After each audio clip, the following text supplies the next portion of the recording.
Pas azan maghrib dia tuh, aku bilang sama anak aku, lagi apa kak? Aku hanya duduk katanya. Aku hanya duduk tapi dia di tangga kedua dari atas. Dia cuma hanya duduk tapi di tangga, terus peluk boneka. Aku di lantai bawah. Itu aku nyaksiin dia gelinding. Nggak sempet pegang.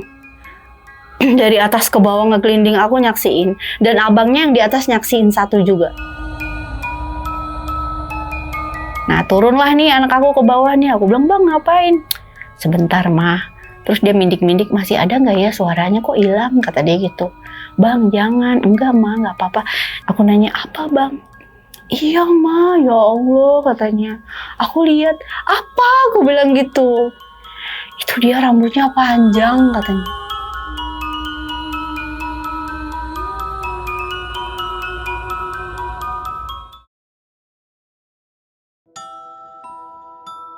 Assalamualaikum warahmatullahi wabarakatuh. Balik lagi di channel Kisah Tengah Malam bareng gue Viku Fugara. Dan malam kali ini seperti biasa gue udah menghadirkan narasumber lagi nih, yang bakal menceritakan pengalaman horornya ketika beliau mengontrak di daerah Jakarta Selatan. Langsung aja, sebelah gue udah ada Mbak Lia. Selamat malam Mbak Lia. Iya malam. Sehat ya Mbak Lia? Iya. Alhamdulillah. Oke Mbak, ini kan Mbak mau cerita tentang waktu ngontrak ya Mbak ya? Itu di daerah Jaksel mananya nih kalau boleh tahu? Kebon Baru ya. Kebon Baru. Iya. Oke, itu tahun berapa Mbak? Kisaran 2012-2013. 2012. Iya. Oh, itu berapa lama? Aku ngontrak di situ udah hampir 5 tahun. Oke, 5 tahun. Iya. Dan akhirnya pindah ya Mbak ya? Iya, akhirnya pindah. Nah, waktu ngontrak di sana ada berapa orang sih Mbak, sama siapa aja? Aku kebetulan waktu itu masih ada suami ya, masih sama anak-anak juga. Tapi anak-anak tuh waktu masih ada 4 orang di situ. Di daerah Jakarta Selatan. Iya. Dan di situ ngontrak berarti sekeluarga ya Mbak ya? Iya, sekeluarga. Oke, untuk cerita detailnya mungkin kita tahan dulu nih Mbak. Boleh. Nah, bagi kalian yang penasaran dengan ceritanya Mbak Lia, simak terus sampai habis, jangan di-skip-skip. Dan sebelum mulai, gue mau ngingetin buat kalian yang pengen bercerita juga nih seperti Mbak Lia di sini, bisa langsung klik link yang ada di deskripsi di bawah ini. Dan satu lagi buat kalian yang udah nonton tapi belum subscribe, langsung aja klik tombol subscribe sekarang agar kita makin semangat memberikan asupan-asupan horor ke kalian. Oke, nggak usah lama-lama lagi, Kisah Tengah Malam dimulai.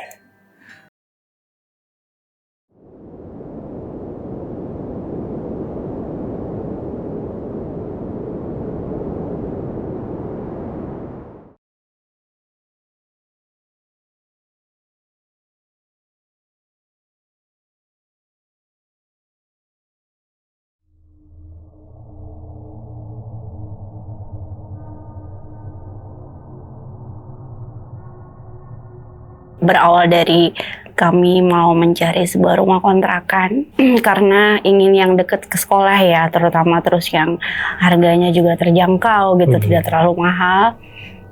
Sudah hari demi hari kita cari kontrakan, ternyata dapet, terus harganya juga masuk gitu ya. Aku diskusi dengan suami pun bilangnya cocok dengan rumah tersebut. Saya hanya berpikir waktu itu karena harganya murah, terus rumahnya satu rumah ya, 2 lantai gitu kan. Aku nggak pernah berpikir yang gimana-gimana. Jadi aku ikut apa kata suami ya. Akhirnya kita tempati rumah itu kan. Ya seperti biasa kita aktivitas keseharian dengan anak-anak gitu ya. Awal mula nggak pernah ada kejanggalan apapun, biasa-biasa aja gitu kan. Kalau kejadian-kejadian yang aneh-aneh itu juga nggak setiap hari ada, nggak. Tapi ya ada gitu, ada. Nggak sering lah ya? Nggak setiap hari kita diganggu gitu, enggak. Tapi berselang waktu ya gitu kan. Karena aku tinggal di rumah itu juga cukup lama kan, 5 tahun ya. Berarti kan kalau sudah dibilang sudah bersahabat ibaratnya bersahabat ya sudah terbiasa gitu, tapi lama-lama memang kita nggak nyaman gitu di situ. Mulai dari anak aku, suami aku, dan aku sendiri gitu kan ngalamin kejadian yang memang aku pikir ini nggak wajar gitu kan. Cuman kami waktu itu belum pernah dengar dari tetangga kanan kiri bahwa rumah ini tuh kayak gini loh, rumah belum. Jadi kita hanya punya persepsi sendiri, kayaknya ada sesuatu deh gitu. Kayaknya ada sesuatu deh. Terus anak-anak aku juga, kayaknya aku tadi gini deh Ma, gitu. Kenapa gitu.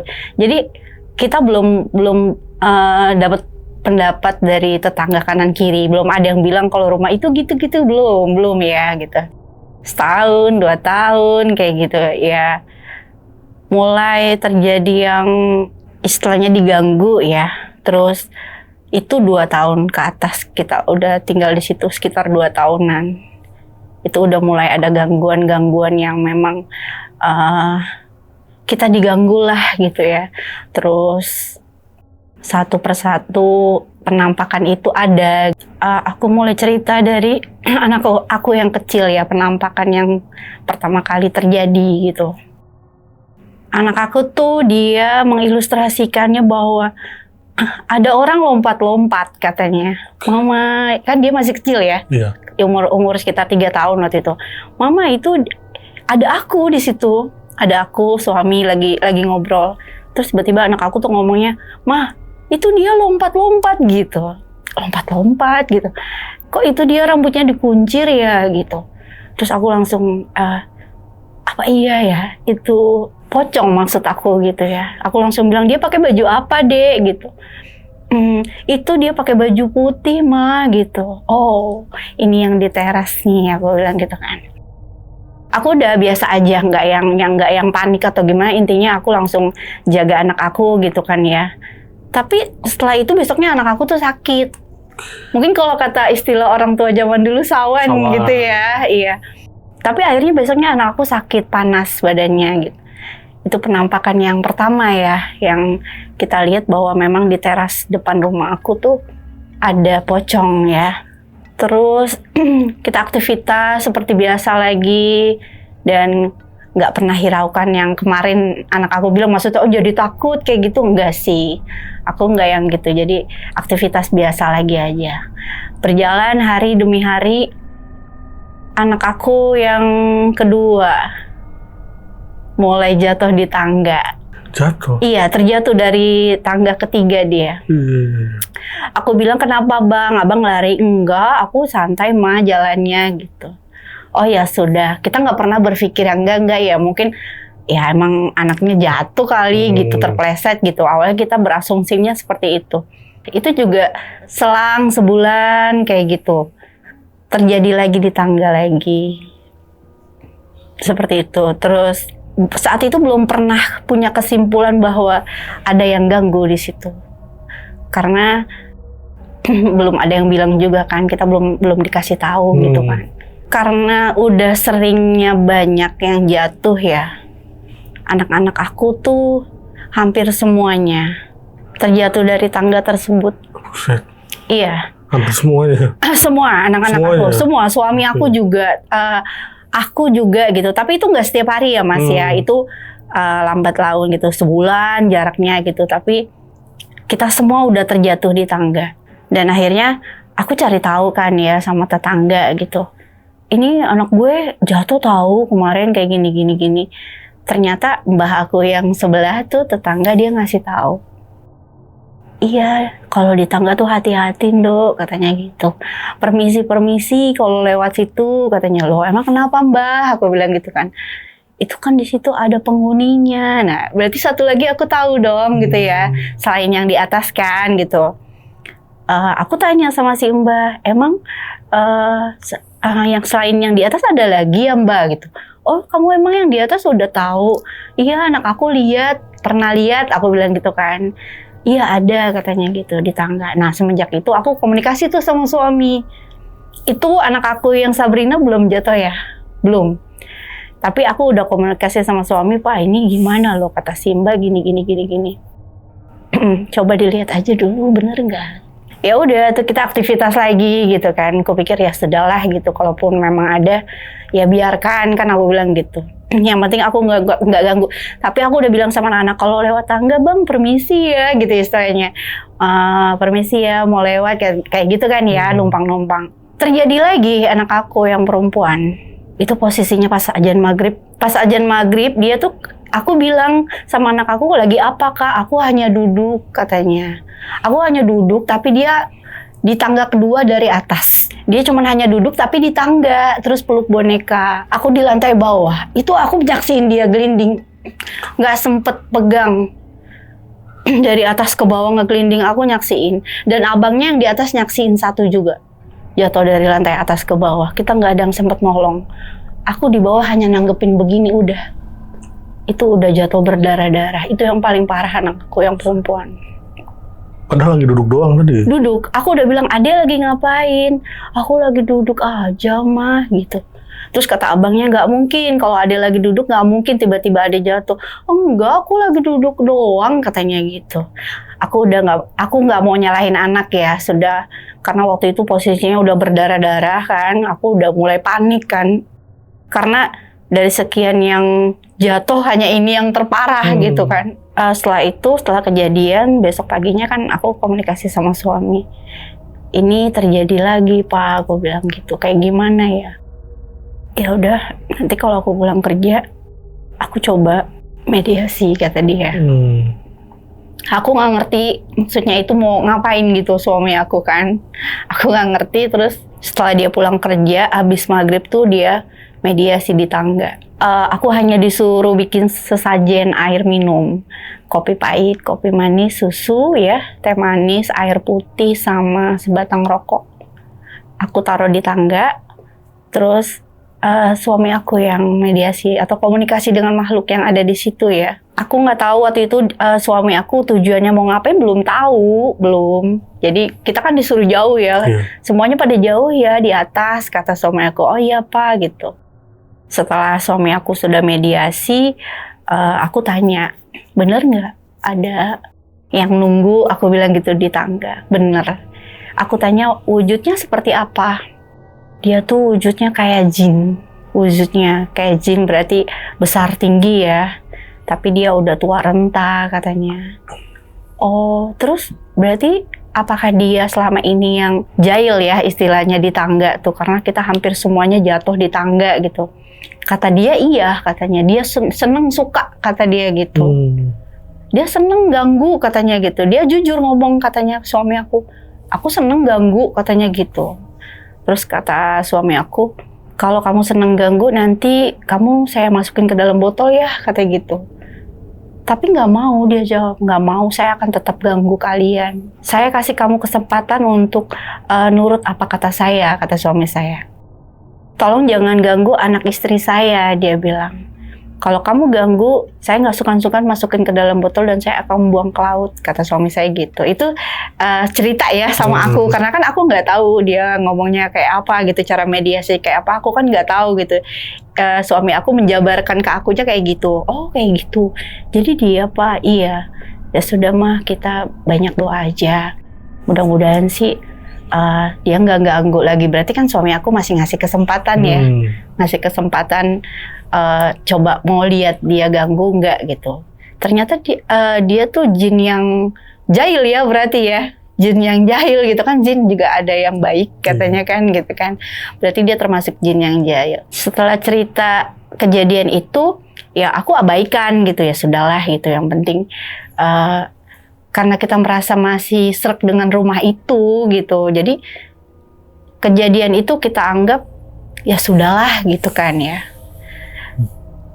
Selang beberapa bulan, kayaknya nggak beberapa bulan sih, setahun kayaknya, itu yang anak aku jatuh dari tangga ketiga. Hanya terpleset sih sebenarnya, nggak jatuh, hanya terpleset. Pada saat itu lagi banjir. Itu kejadian yang terakhir. Pada saat itu lagi banjir, terus anak aku entah mau ngapain ke bawah ya. Dari tangga ketiga dia udah pegangan kenceng katanya, karena dia tahu hati-hati kan di bawah banjir gitu ya. Dia udah pegangan tapi tetap jatuh.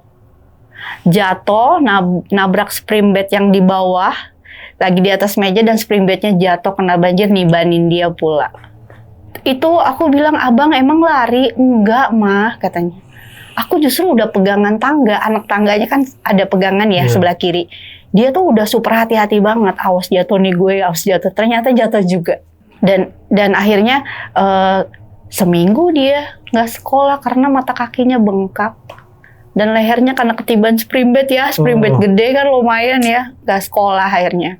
Pas banjir udah surut, rumah kita udah kita bersihkan, suami aku bilang, apa iya ya harus kita ungsikan, katanya gitu. Tapi resikonya di aku, kata dia gitu. Aku mah nggak paham kayak gitu-gituan beneran. Ya mungkin suami aku paham ya, kalau aku nggak paham. Aku bilang, kalau resikonya tinggi, ya nggak usah. Jangan, biarkan, kita nyari solusi lain aja.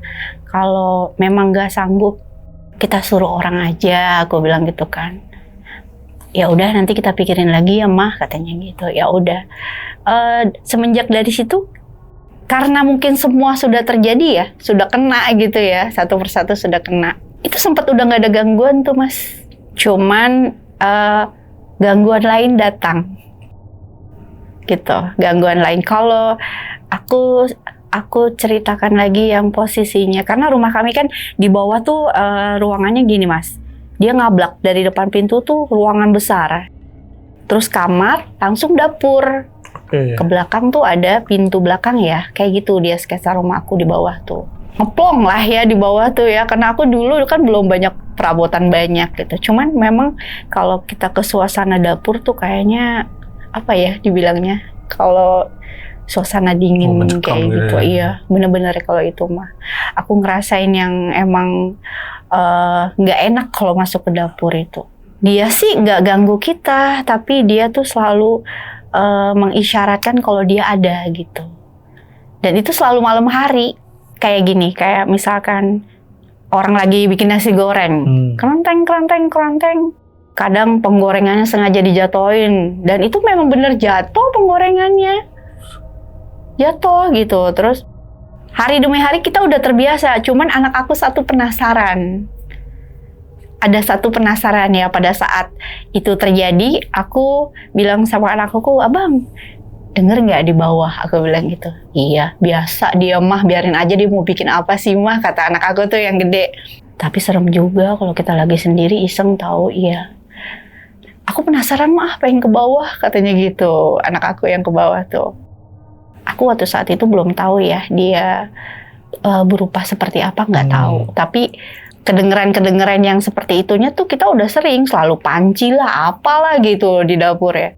Nah turunlah nih anak aku ke bawah nih, aku bilang bang ngapain? Sebentar mah. Terus dia mindik-mindik, masih ada nggak ya suaranya, kok hilang, kata dia gitu. Bang jangan, enggak mah nggak apa-apa. Diam dulu tuh anak aku di tangga sambil menunggu suaranya ada lagi kan gitu. Lampu memang di bawah dalam kondisi mati. Aku waktu itu belum malam banget loh, masih jam 11. Masih jam 11 waktu itu, belum malam banget, dan kita masih di lantai atas, masih pada ngobrol kan. Di bawah tuh udah sepi lah ibaratnya di lantai bawah. Udah, anak aku nunggu beberapa menit, dia bilang, mah, katanya, ada, kata dia gitu. Enggak, kamu aja, aku bilang gitu. Ya udah tuh, anak aku mindik-mindik dan dia lihat, katanya. Tapi aku nggak sanggup lama, katanya. Aku melihat, terus mundur lagi, langsung lari dia ke atas, gitu. Aku bilang pelan-pelan bang, iya. Alhamdulillah gak kenapa-napa ya, dia lari di tangga gitu kan ya. Aku nanya, apa bang? Iya ma, ya Allah, katanya. Aku lihat, apa? Aku bilang gitu. Itu dia rambutnya panjang, katanya. Berarti aku menggambarkan itu sosok Kunti ya. Iya. Kalau anak aku bilang rambutnya panjang karena dia melihatnya dari belakang, katanya. Aku ngeliat dia lagi goreng-goreng, katanya rambutnya panjang. Cuma gitu. Aku bilang, bang kamu lihat nggak mukanya? Belum mah, katanya. Aku udah takut, katanya gitu. Dia langsung lari ke atas. Aku bilang, oh itu Kunti berarti. Bilang, gak mau, aku nggak sanggup. Aku baru dari belakang aja udah takut. Langsung mundur, dia langsung lari lagi ke atas. Jadi udah ada 3 sosok ya. Yang terkuak itu pocong di atas, yang di tangga sama yang di dapur ya. Dan itu kita nggak butuh waktu yang cepat untuk mengetahui mereka dan wujud mereka ya. Setelah kejadian demi kejadian, terus kita udah tahu bahwa di rumah kita ada 3 penghuni ya. Yang satu aja kita mau buang aja, ternyata suami aku belum sanggup, katanya nggak berani karena punya resiko, katanya. Kupikir ya sudah. Nah di situ kita ngambil kesimpulan mau pindah rumah. mau pindah rumah. Terus aku diskusi sama anak-anak, sama suami gitu kan, karena anak-anak kan juga sekolah kan. Aku kan ngontrak di situ karena alasannya deket ke sekolah, nggak ongkos gitu kan. Aku diskusi sama anak, mereka bilang ya sudah mah, kalau memang mau pindah nggak apa-apa, tapi tetap masih areal sini aja, atau beda RT atau beda wilayah, tapi masih areal sekolah gitu, kata mereka tuh. Oke deh, ceritanya kita sambil cari rumah kontrakan lain nih ya, sambil berjalan masih di situ dong, masih di rumah itu kan, gitu kan. Kita kan nyari kontrakan tuh nggak cepet gitu kan. Kalaupun ada ya kadang harganya nggak cocok, ya kan. Kalaupun ada ya kadang rumahnya yang nggak cocok gitu kan. Kita masih tinggal di situ, terus belum dapat kontrakan yang baru, akhirnya muncul masalah baru. Masalah baru itu ada di aku dan suami. Dan ini ada sangkut pautnya dengan makhluk halus yang baru yang ada di rumah aku ternyata. Dan sebelumnya aku belum tahu. Aku tahu ini dari tetangga ya. Tapi udah kejadian. Udah kejadiannya seperti ini maksudnya. Awalnya aku belum tahu bahwa ada makhluk halus baru lagi di rumah aku. Bukan baru ya, maksudnya aku yang baru tahu gitu. Aku bertengkar hebat dengan suami, ya. Aku bertengkar hebat dengan suatu masalah lah gitu ya. Terus bertengkar sampai aku mau dibayar dengan suami aku. Aku berumah tangga sama suami nggak pernah seperti itu bertengkarnya, nggak pernah sampai dia megang senjata tuh nggak pernah. Paling hanya cekcok mulut ya gitu ya. Tapi saat itu dia pegang senjata tajam dan emang bener-bener mau bunuh aku gitu. Aku ya karena memang masalahnya posisinya waktu itu ada di aku ya, salah ya. Jadi aku terima-terima aja, cuman aku merasakan yang kejanggalan aja. Maksudnya kok emosi suami aku sampai semeluap itu gitu. Terus kenapa pada saat di rumah ini aku perasaan gak pernah harmonis gitu. Ada aja masalah ya, satu demi satu masalah aku datang. Dan hampir berucap talak suami aku gitu kan. Aku tetap mempertahankan. Akhirnya berjalan deh tuh, baik deh ceritanya ya. Sementara rumah kontrakan ini belum dapet nih mas aku gitu kan. Terus terjadi lagi pertengkaran. Itu kurun waktu setahun lah ya, setahun dari jarak masalah pertama di aku tuh. Setahun terjadi lagi, tapi masalahnya ada di suami saat ini. Jadi yang berbalik emosi aku, tapi aku nggak emosi karena aku berpikir ya sudah gitu. Mau bagaimana ya dikomunikasikan aja gitu. Intinya aku tetap mau memperbaiki rumah tangga ya.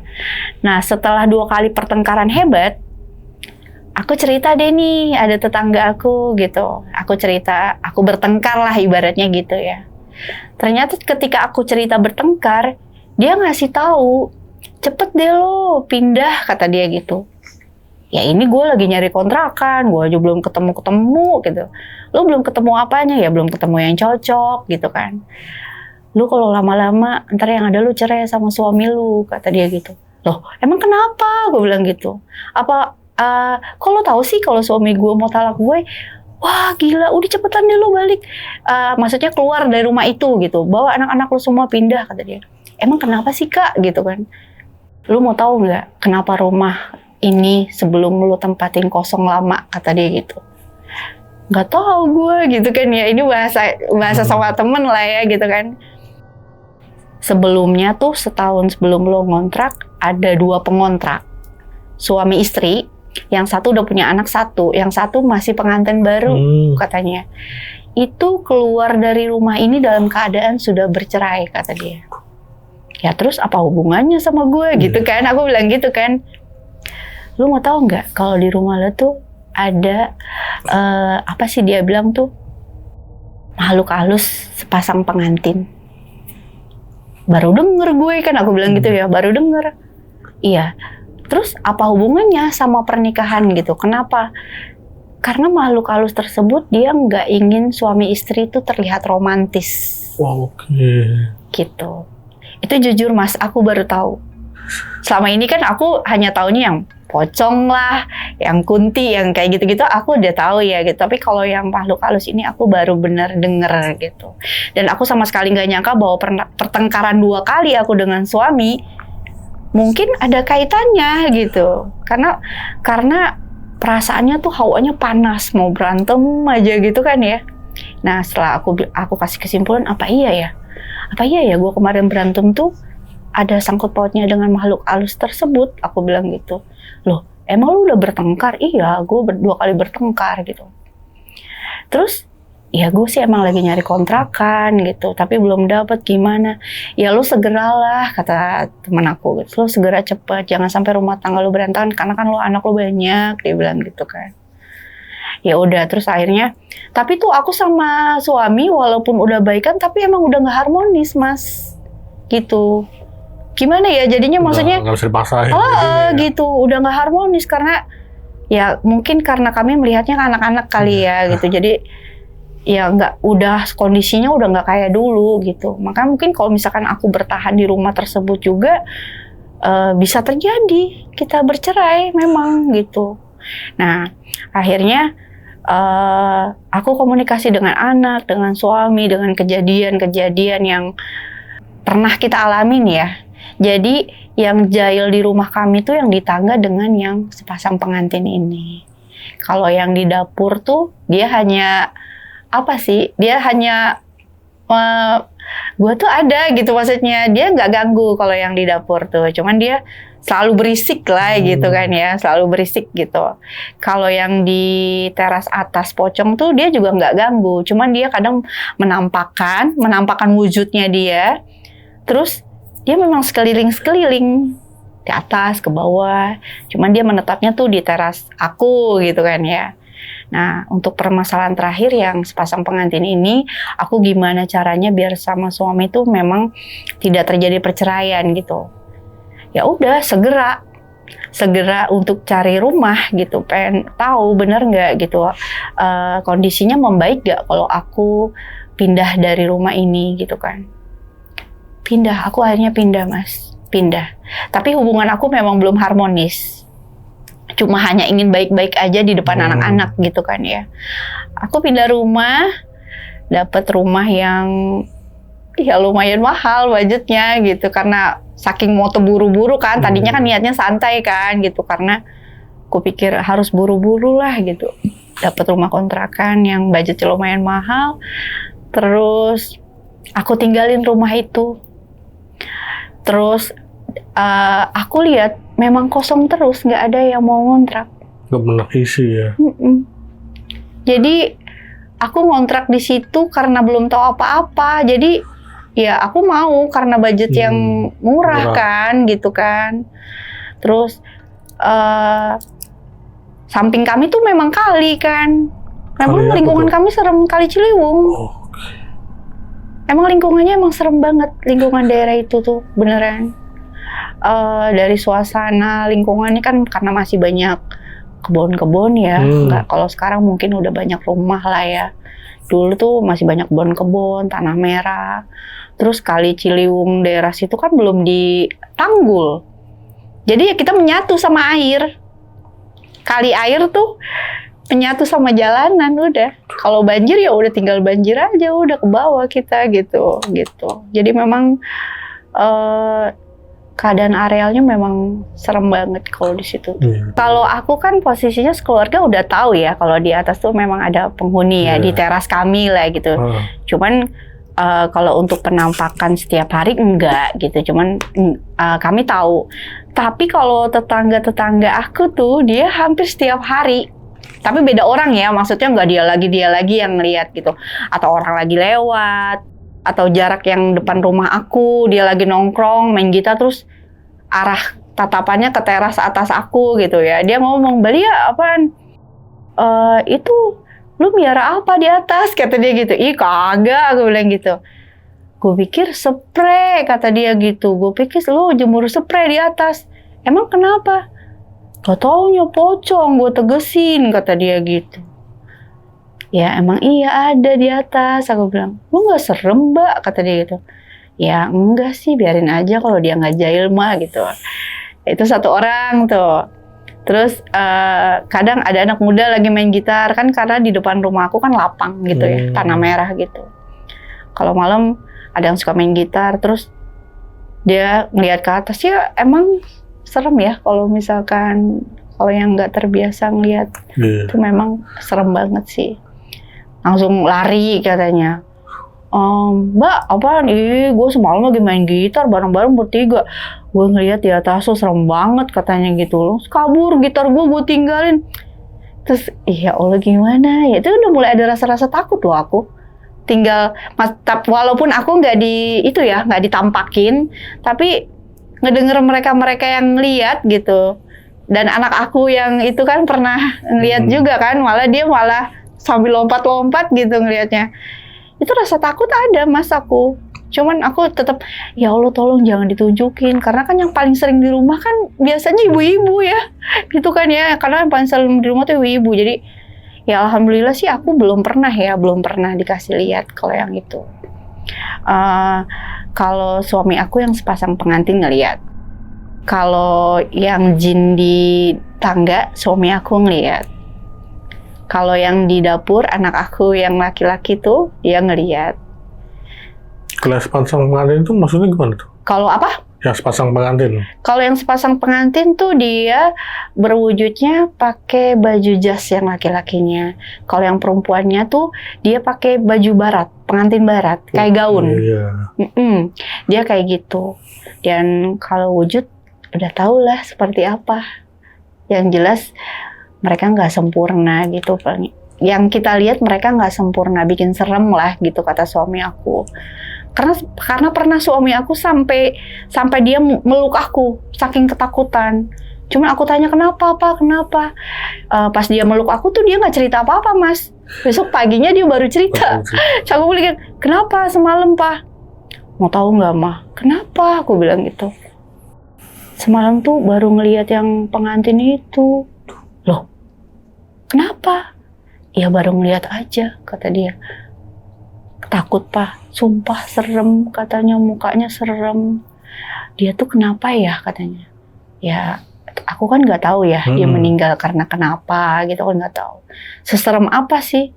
Ya pokoknya serem aja, nggak bisa digambarkan kata dia. Terus apa?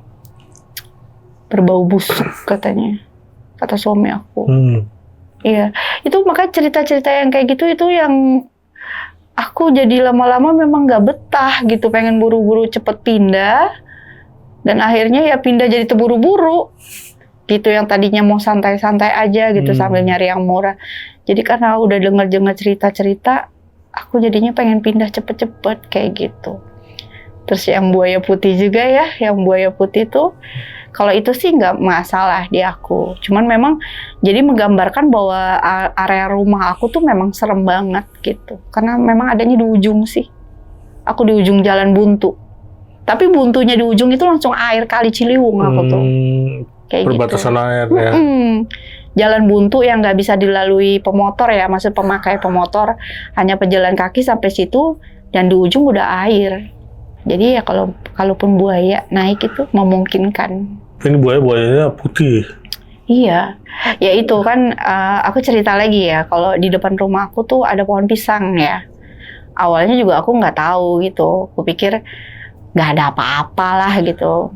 Mau aku tebang itu tadi pohon pisang, karena aku pikir serem gitu ada pohon gede gitu kan, pohon pisangnya cukup gede. Pas aku baru ngomong mau ditebang, tetangga aku yang sebelah bilang, Mbak Lia jangan ditebang katanya gitu. Aku pikir kenapa Mbah gitu kan. Jangan, itu mah rumahnya si buaya putih katanya gitu. Loh gimana? Maksudnya rumah gimana Mbah, kan gak ada rumah. Kan aku bilang gitu kan, dia kan hanya pohon doang gitu. Tapi si Mbah ini bilang itu kan rumahnya buaya putih gitu. Aku nggak tahu kan maksudnya, Bah gimana maksudnya? Dok, jangan ditebang. Itu tuh setiap hari Jumat dia suka menampakkan di situ katanya. Ada buaya putih pakai kalung emas sama mahkota emas. Gitu. Aku belum tahu kan, belum lihat waktu itu. Cuman akhirnya aku bilang oke deh, nggak jadi aku tebang deh pohonnya gitu kan. Pernah dikasih lihat sekali aja. Dan aku nggak sadar kalau waktu itu hari Jumat bener. sebelum sholat Jumat, berarti siang tengah bolong kan. Aku lagi di teras atas, ngelihatnya lagi di teras atas, lagi bersih-bersih gitu kan. Gak sengaja, dan itu bukan sekelebat, dia memang diem. Kalau makhluk halus kan kadang kita lihat terus kita lihat lagi udah hilang gitu. Kalau dia enggak, dia memang ada. Pas aku lihat, karena aku udah pernah diceritain, jadi aku menatap terus. Aku lagi nyapu sampai tapi tetap ngucap gitu, astagfirullah gitu kan. Aku langsung inget si Mbah ngomong kan gitu, aku merinding. Astagfirullah gitu. Aku ngeliat memang pakai kalung emas dan mahkota emas buayanya gitu. Dan aku nanya, itu pertandanya apa Mbah? Nggak apa-apa, nggak ada apa-apa. Tapi memang dia suka di situ rumahnya. Sering naik ke situ. Dan nanti dia masuk lagi ke kali gitu. Nah, kan aku bilang kan arealnya memang langsung air, aku tuh di ujung gitu. Posisi pohonnya itu ada di rumah Mbak atau di bawah? Depan rumah aku kan depan rumahnya kan kebun-kebun kan, tanah lapang, tanah merah gitu. Nggak depan banget sih, maksudnya memang teras rumah, ya. Jalan setapak. Nah depan tuh langsung ngablak kayak areal kayak kebun ngablak gitu ya. Memang yang paling mencolok ya itu pohon pisang itu yang ada hampir di pinggir kali kan ceritanya ya itu kan. Aku pikir tebang aja, cuman buat apa sih pohon pisang doang gitu kan. Ternyata aku pikir yang tadinya sepele, ternyata memang orang-orang situ bilang jangan Mbak Lia katanya gitu. Pas aku udah melihat sosok itu baru aku bilang oh ya sudahlah gitu. Terus aku tanya, kalau emang pertandanya apa? Nggak ada pertanda apa-apa. Cuman memang dia suka menampakkan di situ dan dia balik lagi. Tapi anehnya aku nggak pernah lihat dia kapan datangnya, kapan perginya gitu loh Mas. Tiba-tiba ada di situ gitu. Tapi kalau kita lihat terus dia nggak hilang. Ada gitu. Yang seperti aku bilang nggak sekelebat enggak, tapi aku nggak tahu kapan dia mau turun ke kalinya atau kapan dia naik ke situnya, aku nggak pernah lihat. Tahu-tahu udah ada, tahu-tahu nanti udah nggak ada gitu, kayak gitu. Dan itu memang ada. Kalau orang bilang mustahil, aku pernah lihat gitu. Dan itu siapapun atau dia bilang itu jadi-jadian, aku nggak tahu. Intinya aku udah pernah lihat memang buaya putih yang pakai mahkota dan kalung emas aku lihat. Kalung emas.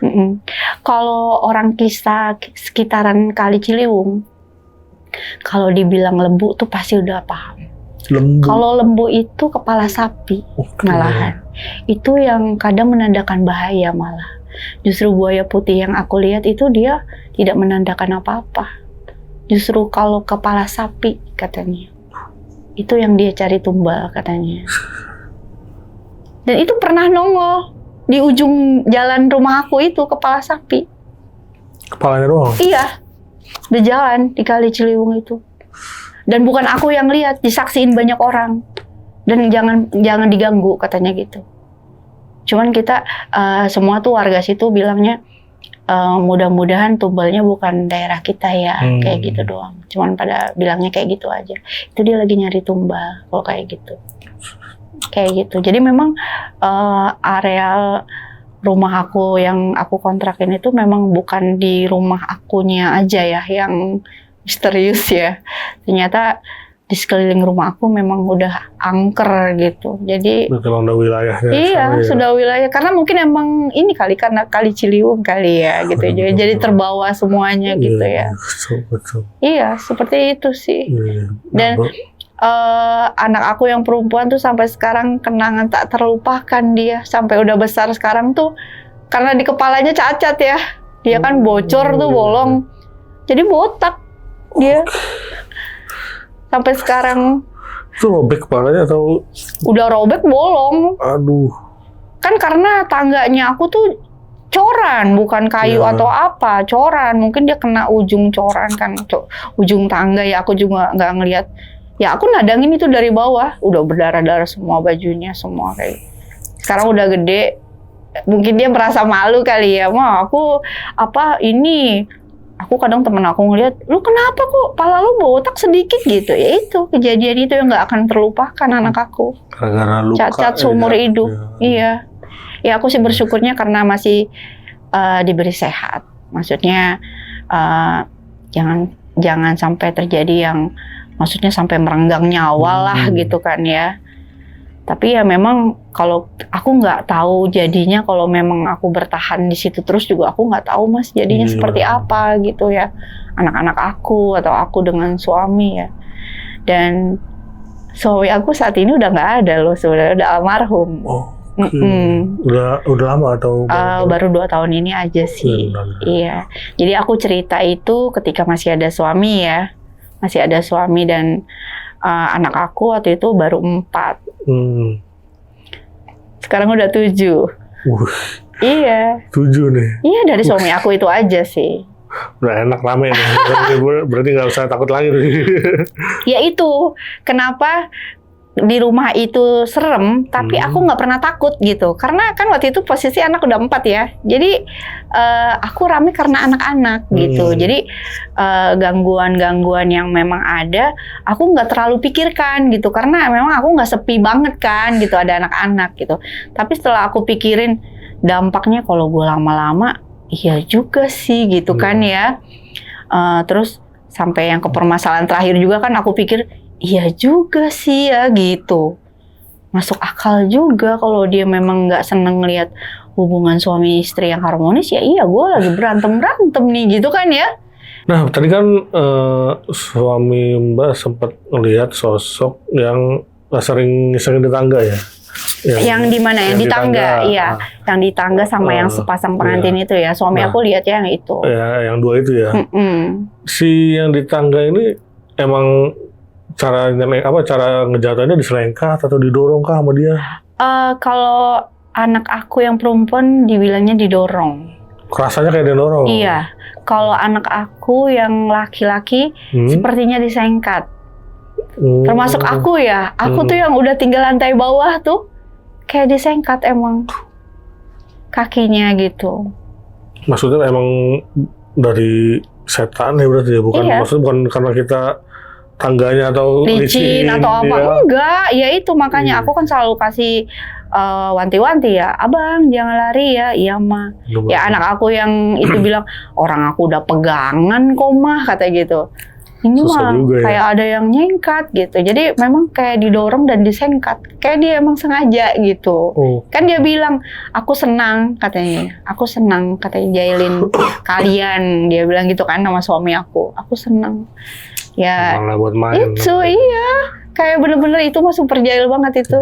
Nah tadi kan juga ada sosok sepasang pengantin. Sepasang pengantin. Iya.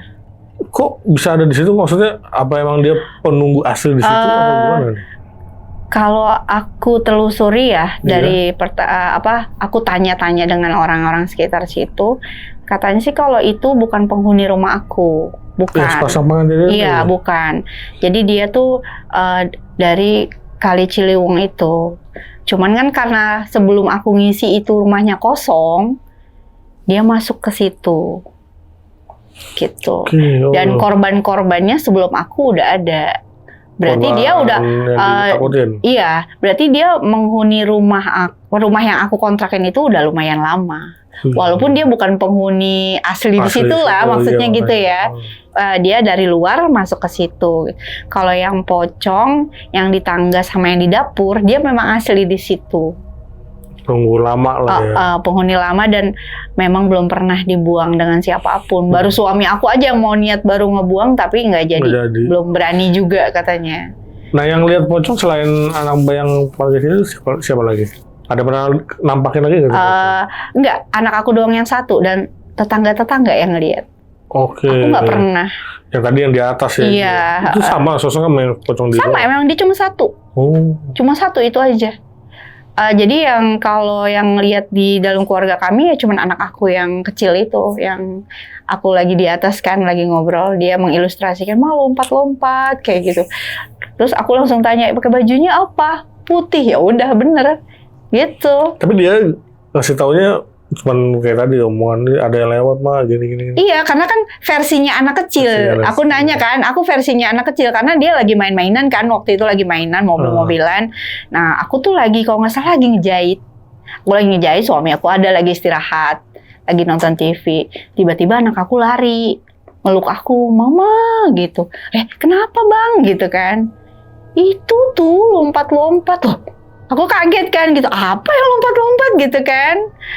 Itu mah itu, berarti jaraknya deket.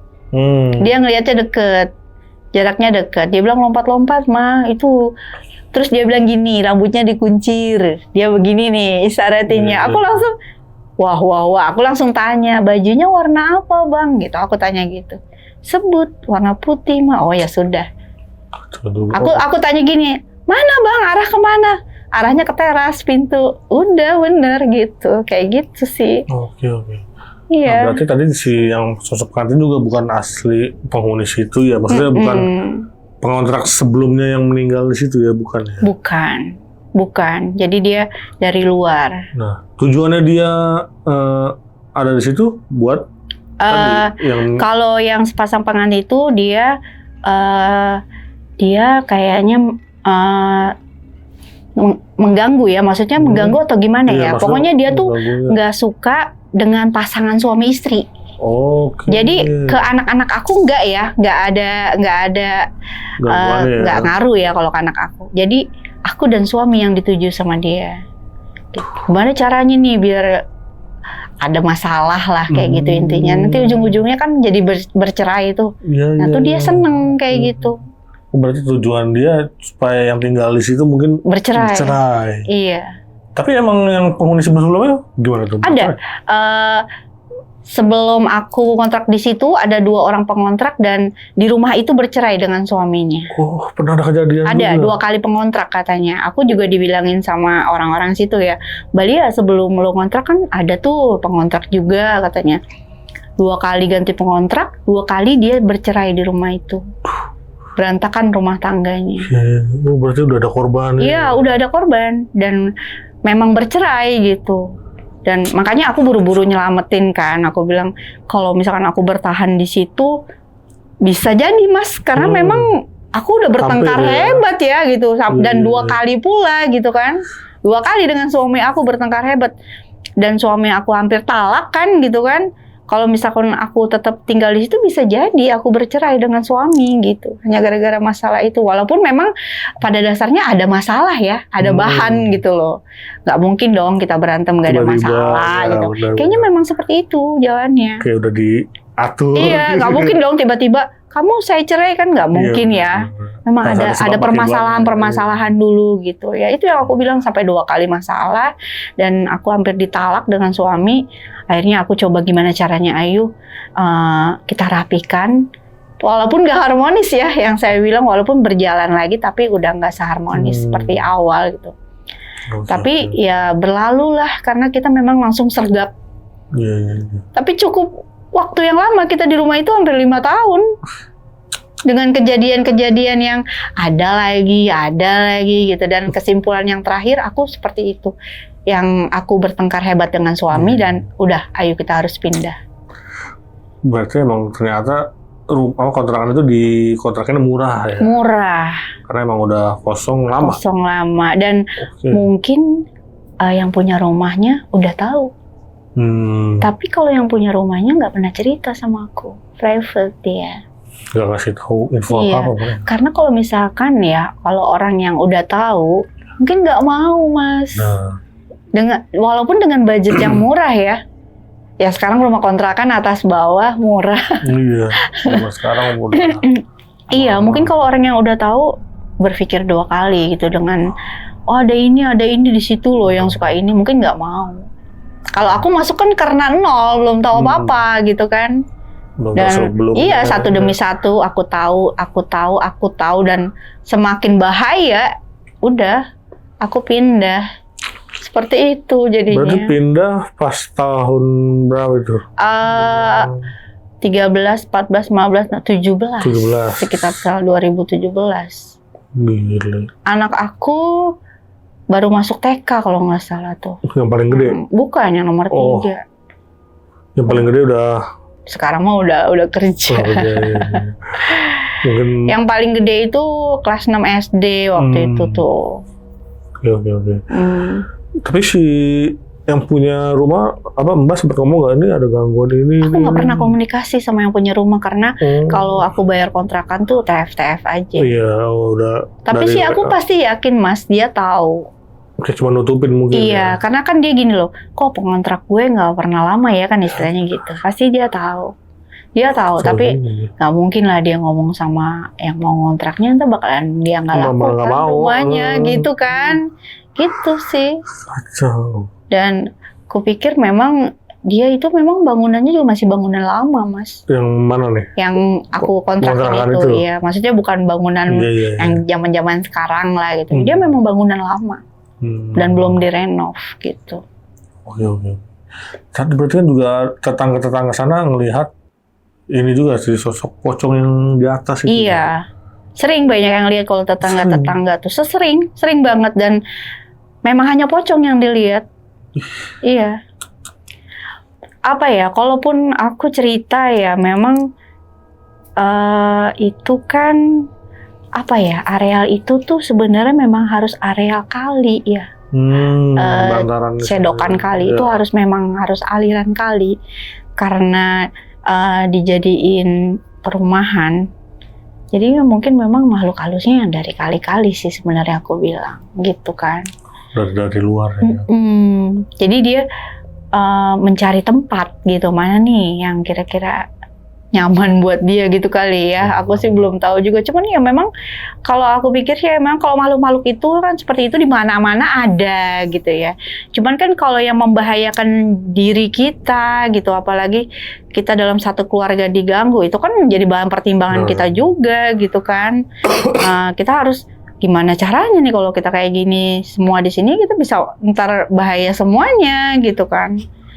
Ya alhamdulillah sih anak-anak aku nggak pernah yang sampai ada yang terganggu ketakutan, yang benar-benar ketakutan nggak ada sih, alhamdulillah pemberani semua ya.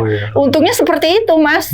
Dan aku pun juga kan seperti yang aku bilang nggak pernah ngerasa kesepian dan takut karena memang di rumah rame gitu.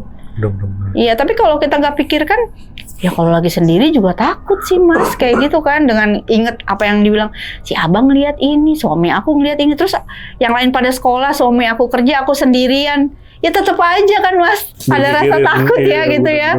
Bener, ya Allah nafsi jangan dikasih lihat. Aku selalu kayak gitu di rumah gitu, jangan dikasih lihat kayak gitu. Namanya manusia juga pasti ada rasa takut gitu ya. Apalagi sudah digambarkan kayak gini loh, kayak gini. Astagfirullah. Bisa gangguan jiwa nggak sih kalau misalkan ya? Kalau keterusan. Iya. Rumahnya sampai sekarang masih ada nggak tuh kira-kira Pak? Masih ada, cuma kosong. Kosong? Nggak ada yang nempatin. Dan masih seperti itu bangunannya. Belum diapa-apain? Belum. Ya, emang udah masih kosong lagi? Iya. Masih terus terakhir ke sana nanya-nanya nggak warga sekitar? Aku nanya karena kan memang ada masih beberapa teman ya di situ ya, masih ada beberapa teman lama lah. Aku kadang Mbak Lia, lo kontrak sini lagi? Oga gitu kan ya, Oga nggak mau gitu kan. Gimana tuh rumah? Aku bilang gitu. Terbengkalai lo, katanya direnov kagak, dikontrakin kagak, jadi memang kosong kayaknya rumah tersebut. Iya. Sekarang gini deh Mas. Kenapa sih orang-orang sekitar situ aja nggak mau nempatin gitu? Berarti udah tahu. Padahal murah. Kan areal situ kan kontrakan banyak ya gitu kan ya. Dan kenapa sih nggak mau lo ngambil di situ? Berarti sebagian besar mereka sudah pada tahu. Benar. Gitu.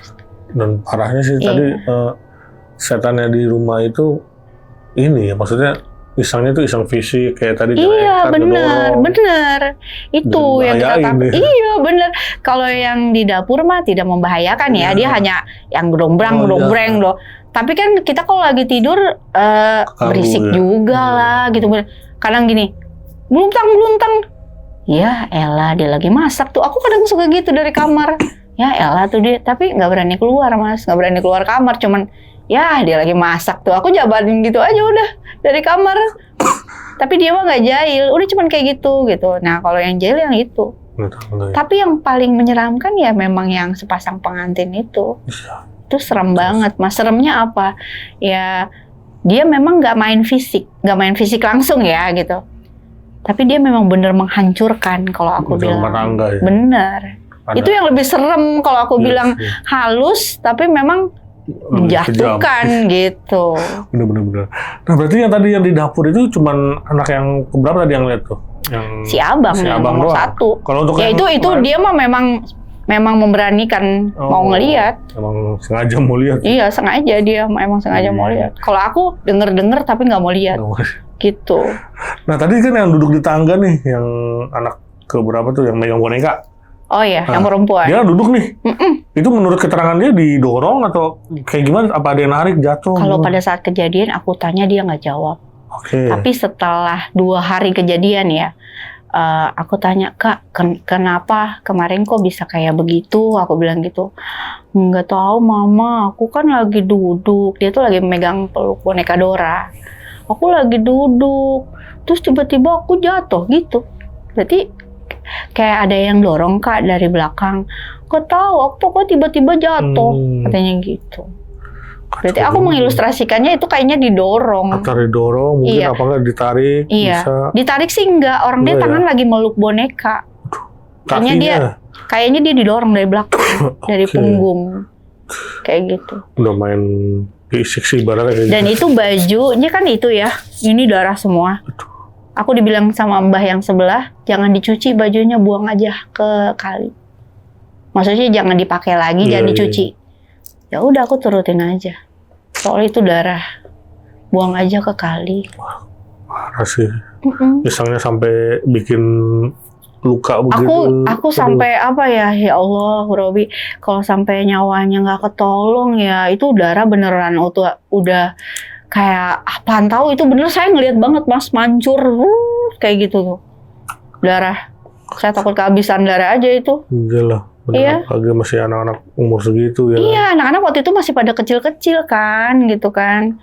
Ya aku dengan bodohnya karena belum tahu banyak gitu kan ya, karena tapi kan dari kejadian demi kejadian kan aku nyimpulin, wah yang ini nih begini nih, wah yang ini nih gini gitu kan ya. Ya terakhir yang masalah dengan suami, wah udah nggak bisa bertahan ini di sini nih. Kalaupun aku bertahan hanya dengan harga murah tapi keluarga aku berantakan kan ya gimana juga ya gitu kan.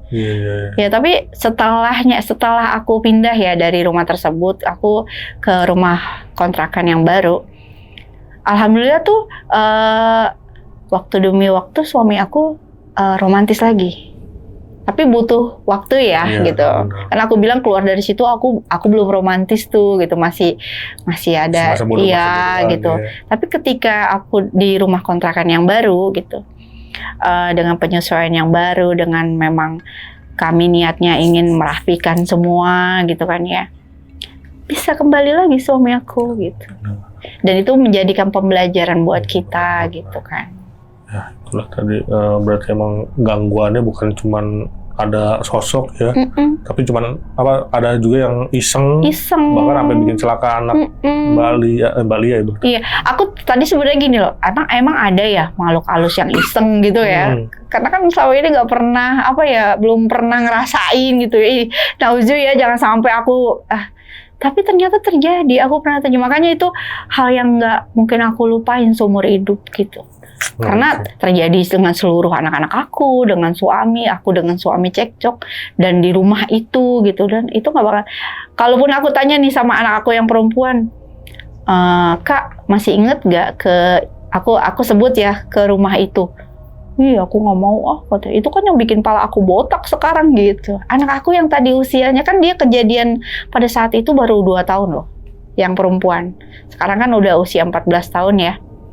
Dia tuh ingatannya masih ingat. Berarti dia tuh kejadian itu inget banget, membekas banget gitu. Bener. Kacau. Itu membekas banget di anak aku. Berarti kan dia apa sih kalau kita bilang trauma. Kalau aku bilang dia tuh trauma, dia ngerasain banget kejadian. Iya, karena dari ketinggian kan dia nyungsep bek kayak gitu. Bahkan Bali juga dijatuhin juga kan. Iya. Bukan cuma anak-anak doang, sekeluarga berarti. Udah, kalau di tangga udah semua. Kalau yang di tangga ya, udah semua jatuh itu hitungannya. Gila sih.